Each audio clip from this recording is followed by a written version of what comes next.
National Agricultural Research Organization, and we are here today to look for some fingerlings, young fish, to put into a pond, and they grow big.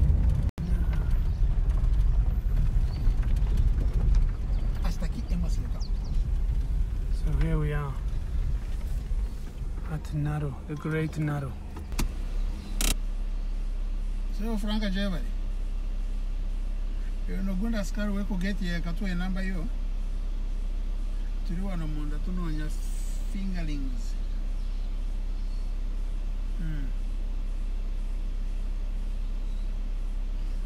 To do one of our own rich parkings, eh? Our rich parkings, eh?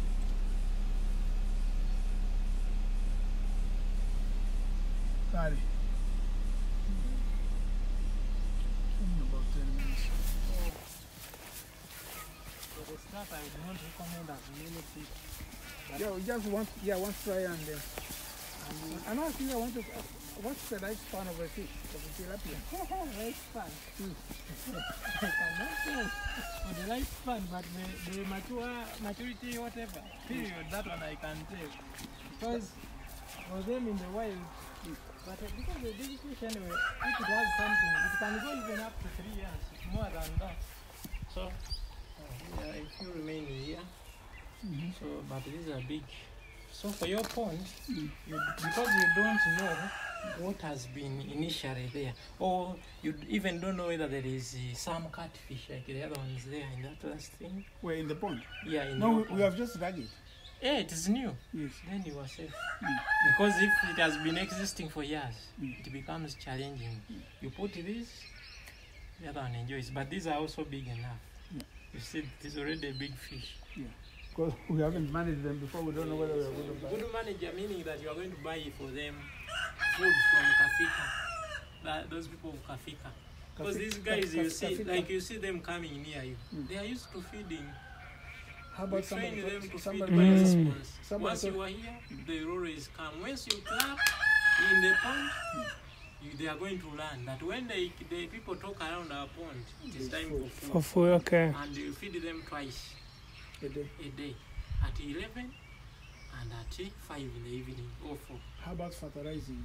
Yeah, you would even go. That's what I wanted to ask you. If you have just dug the pond, then it needs for you to put some chicken droppings in sacks. No, we have cow dung. You have cow dung.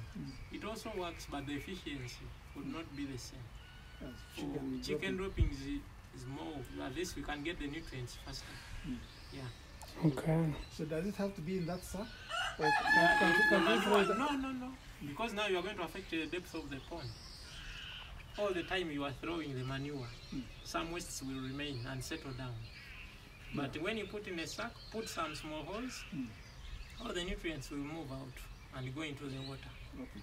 That's the way we do it. And is it fresh cow dung or old cow dung? Not fresh. The one which has stayed for some good time. Okay. And even why I don't recommend cow dung, there are some pathogens which can be transferred to these animals. You find that they have worms. This one, when you use cow dung. So that's a challenge, but it also works. Okay. So what we will do, for you need, if 10 kilo bag of feed is 50,000. And these small animals you would take, would eat it even for a month. You give them a little, because for you are starting and you observe. Okay. So it's better to fertilize, but also to supplement. Okay. When do they start to producing babies? At what age? These ones, once they get to 4 months, they start. You will start seeing babies in that thing. Okay. And if the babies are not controlled, then they are going to overcrowd the pond. Become too many and they don't grow to your expectations. So if you want to get a reasonable size, then after 4 months, you can put a few catfish. Okay. How do you control the birds? Anyway, you need to put a predator net. Though here we don't have birds, because we're always operating from this place. So you have to cover. Like for your pond, you may buy twines. These ones which I used to mend shoes. Yeah. Then you stretch them across. such that the birds will be scared of going. They cannot fly through. No, they fear. So you don't put a whole net. You may just not put. If you don't have a whole net, then you just buy those twines and stretch them across. So it's like. Put pegs, Mm. then tie onto the pegs. Okay. Yeah, you can do that. It's just like strings going along. Yeah, a string must go across. So Okay. for them, they'll get scared of the strings. Okay. I don't know. And you said with feeding, if you put, what if you just put the manure in there? Anyway, they will also survive. They would still They will survive survive very without well. giving them feed. Yeah, but the performance growth will not be as you expect, Yeah. because they will only be depending on the natural food, Okay. not the artificial. Yet the artificial is better. What if there are like frogs and insects and things like that in there? They, But how do the But fish they- eat frogs? they don't eat frogs. I mean, don't frogs eat fish or No. attack each They other? only compete for the food, Okay. for the resources. So that's why you don't want frogs there, but they can live together. Only that the catfish will scare the frogs away. So I think we are going to take about 200. 200. Okay. 200. That is how much? How long do they survive before we put them in the water? Even if, according to the way I'm going to pack them, because I will give them oxygen. Okay. You don't take them just in jerry can. You are going to pay for packaging 10,000. Then that is 260,000. That is the 70,000 total.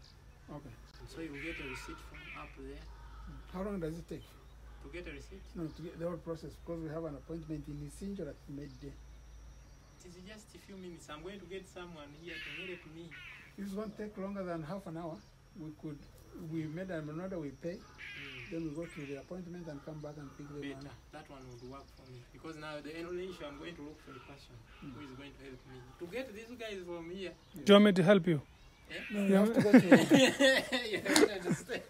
Yeah. So now, so you reach Isingiro, but if you are coming back and you are about to reach, or you see that you have reached, you are remaining with 40 minutes to be here, Yeah. that's when you alert me.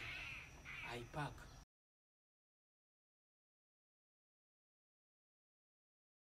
Okay. We are here in the pond. Okay. I jumped.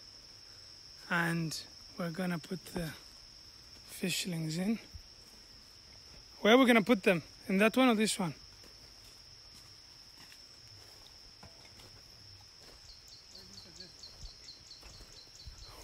Well, let's see. Is it recording? 1, 2, 3 seconds. Yeah, Okay. it is. So tell them what we're doing, Dad. Huh? Tell them what we're doing. Here we are going to put in the first seeds of the fish. It's the tilapia, about 200 of them. And Yannick is about to plunge himself into the water. There he goes. And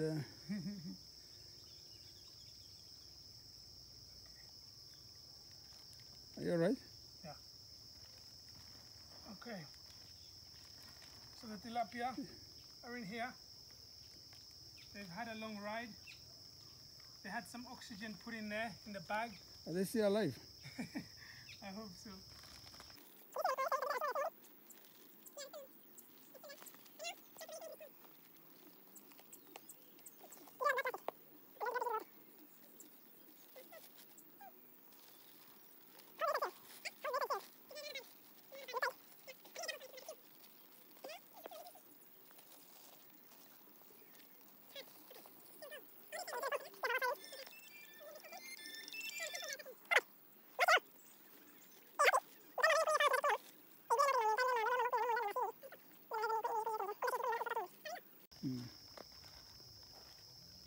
Now the water in here is warmer. Hmm? The water inside here is warmer Which inside where? in this bag. Yeah, because it has been... Yeah. So now just leave it like that. And let the... Are they flowing out? No, not yet. They're still staying in. Now the first ones. Oh, they're starting to swim out. Can you zoom in? You know how to zoom in. Come. No, I'm afraid. No, come. Okay, give me the phone. Give me the phone. You know, I'm afraid of heights. Oh, the water is flowing here. Yeah, because I'm standing up. No, but that is much. Be careful, Okay. don't drop it. So you can see the fish here. They're starting to swim out. The young ones. I just left it open and they're all starting to venture out. You see them? Look at them. They're quite big. Some of them are big. Well, some might flow out there. Yeah. Should I move them further? Along there. But was it flowing like this before you went in? No. Okay. So there are a few still that haven't come out.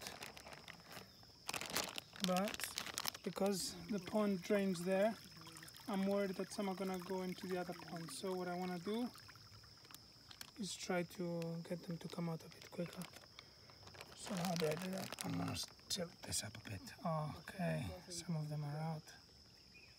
Some of them are wanting to go back.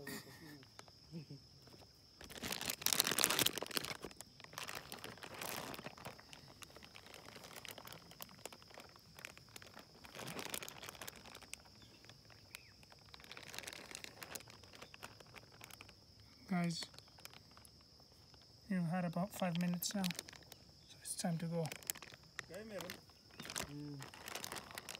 Let's see the last one's coming out.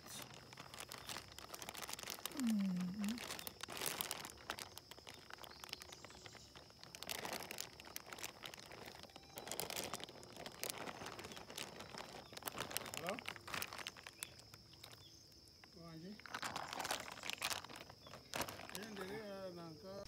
Okay, I just climbed out of the pond and we finished putting them in, and let's see if we can see any of them.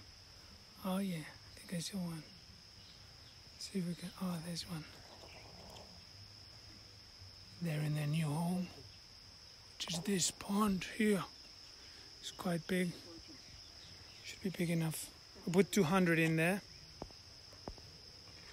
Yeah, 200 little fishies. So eventually they'll grow bigger and populate the whole area. And they've just planted some grasses here recently to stop the erosion, and just putting in some palm trees as well. There and there. If you can see it, but that fresh ground there near the hole. And they're gonna grow big palm trees. So yeah, and then there's this other pond here, which is bigger, but that's for catfish. And catfish are much more aggressive and stuff, and they're carnivorous, so they eat these younglings that we've just put in there, these young fish. So we're gonna keep them separate, and then later on put a few of those mixed so that they control the populations of these tilapia. Otherwise they reproduce too much and they grow and they won't have enough space and they'll overcompete for food. So yeah, that's it. We're out here in the heart of the Sahara. Okay, and let's see how they do.